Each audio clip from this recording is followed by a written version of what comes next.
Bodyguarding. When the COVID-19 pandemic brought Hollywood to a screeching halt in 2020, we knew the following year would be quite unusual in terms of film releases. With social restrictions still in place in the US and around the world, studios were forced to rethink their strategies as the year 2021 approached. In today's video, we will reveal some of the worst-ranked movies to be released in 2021. We must preface these are in no particular order. Bliss. A decade after his Sundance hit Another Earth, writer-director Mike Cahill added another reality-bending sci-fi romance to his resume. Amazon's Bliss, which will be released in February 2021, stars Owen Wilson as a man who has a nervous breakdown after his marriage and job both fail in quick succession. Greg is then drawn into a world of powerful hallucinogens after meeting Isabel, Selma Hayek, a homeless woman who almost convinces him that the place they're escaping to, a place where she's a genius scientist running a simulation and the world's problems have been largely solved, is the only true reality. Those with the necessary patience will eventually discover that Greg, or so it appears, has become a homeless addict. Bliss was made available for streaming at a time when audiences were desperate to escape from the dull reality of COVID life, but the film only succeeds in perplexing viewers. Cahill's biggest mistake is that he spends too much time explaining the mechanics of his universe. Through exposition overload is far from the only problem here. The truth is that co-stars Owen Wilson and Selma Hayek lack the on-screen chemistry that Bliss desperately requires. The Hitman Wife's Bodyguard. This was one of the first films to hit theaters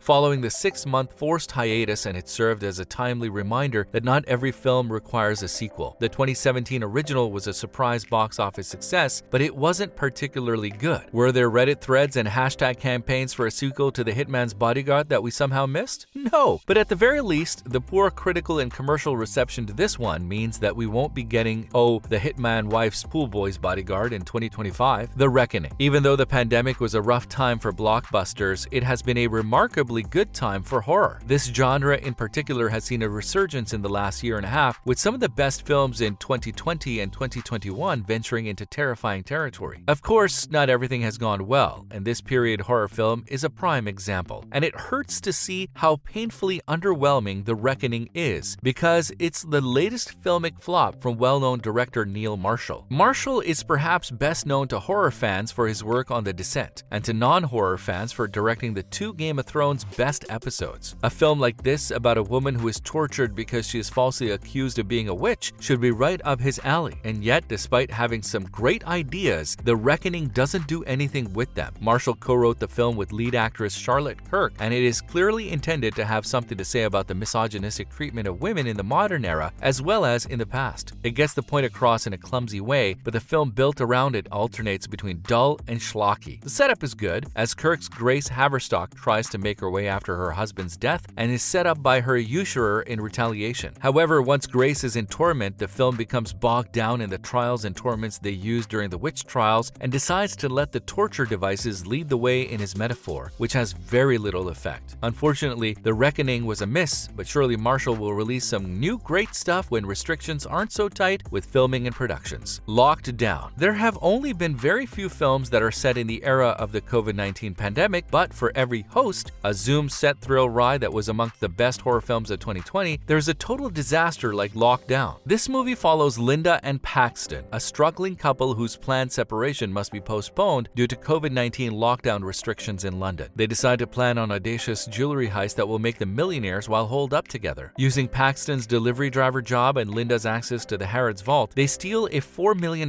diamond and split the proceeds with the National Health Service before splitting up. Of course, things don't work out that way. The heist simply ultimately brings them closer together. Writer Stephen Knight, The Girl in the Spider's Web, and director Doug Liman, Edge of Tomorrow, imply that Paxton and Linda will use the rest of their lockdown to rediscover their love. However, unless you are a massive fan of either Hathaway or Ejiofor, there's not much to admire. Both leads give admirable performances, but Lockdown is too preoccupied with winks and nods to lockdown life instead of putting more focus into the heist, which really is the whole plot of the movie. Outside the Wire. Admit it, you've already forgotten forgotten about this movie. The issue with cinemas not being open and Netflix continuing to produce their product is that they will end up taking more and more of the top slots. Netflix movies have 4 of these combined 10 entries. This sci-fi action thriller starring a charmless Anthony Mackie tried to be District 9, but with androids instead of aliens. The trailer presented us with an intriguing concept, but one that the film was unable to follow through on. Cherry. Cherry is a film that aspires to be a film but isn't sure how. Instead, it's been turned into a depression porn by a slew of flaws, attempting to bring the audience down with its lows while barely scratching the surface of what those lows actually mean. It also had talent to work with. Holland and Ciara Bravo play the titular unnamed man based on Nico Walker and the man's girlfriend Emily, respectively. They use everything they have in an attempt to steal this script, which bears the brunt of the blame. It pays such close attention to characterization that it makes 1980s slasher films look like full-fledged character studies in comparison. But it's not all on the script. They prioritize style over thematic storytelling, and the film suffers as a result. It's clear they have something to say here, and they try to lean into themes of what the American infrastructures of war, healthcare, and capitalism do to this country's young and poor, but they undermine themselves with cool technical flourishes, and they can't get around the fact that no character other than our leads is interesting or admirable enough to stick around. Breaking news in Yuba County. Breaking news in Yuba County appeared to be a surefire hit on paper. However, this comedy that follows a suburban housewife who strings the news media along with a lie about her cheating husband fell far short of expectations. Director Tate Taylor, who famously directed the hit film The Help, had a chance to do something special with Oscar winner Allison Janney leading the line and a supporting cast that included Awkwafina, Mila Kunis, Regina Hall, Wanda Sykes, and Juliette Lewis. But sadly, Breaking News in Yuba County comes across as a watered-down version of the films it aspires to be. Aside from squandering a talented cast, the biggest sin of Breaking News in Yuba County is excessive gratuitous violence. This film definitely missed the mark, which upset many as this is a really great star-studded cast. Thunder Force. Melissa McCarthy, as we stated in our extended review, should stop allowing her husband to direct her films. This is the 5th time he's directed one of her films, and it's the 5th time they've failed miserably, and Thunder Force brings the lovable Octavia Spencer down with them. Shame on you! We understand that you want to capitalize on the darkly comic superhero subgenre that appears to be working so well for Deadpool, The Boys, and Invincible. The distinction between those and this, and the fact that all of those had good scripts, this does not. Vanquish. The action thriller Vanquish, which will be released in April 2021, has plenty of style, but no amount of neon-hued shootouts can compensate for the film's complete lack of substance. Ruby Rose plays Victoria, a single mother who was a drug mule before turning her life around. She then got a job as a caretaker for Damon Hickey, Morgan Freeman, a retired hero cop who also works as a crime lord in his spare time. Hickey kidnaps Victoria's daughter and demands that she collect some debts for him. Vanquish is essentially a series of forgettable gunfights, each followed by a similarly forgettable chase sequence. Victoria has to pick up money at 5 different locations, and the same thing happens each time. She encounters opposition, resorts to force, and then rides off on her motorcycle to deal with the next corny gangster on her list. Ruby Rose tries her hardest to make us care about what she's doing, but the film's lack of character development makes that a tall order for audiences, who disliked it almost as much as critics did. And there you have it, some of the worst-rated movies of 2021 revealed. We're curious to hear your thoughts in the comments below. Which of these movies do you think was the worst? Do you think any of these movies didn't deserve to be on the list? If you enjoyed today's video, don't forget to like and subscribe so you never miss any of our new and upcoming content. Thanks for watching.